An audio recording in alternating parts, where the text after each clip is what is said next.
We are signing works for construction of 19.85 kilometers of road across the 5 divisions.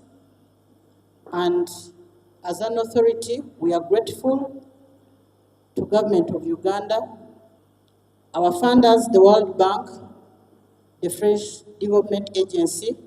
We are grateful to you for making funding available for improvement of service delivery in the city, especially the road infrastructure we are talking about today.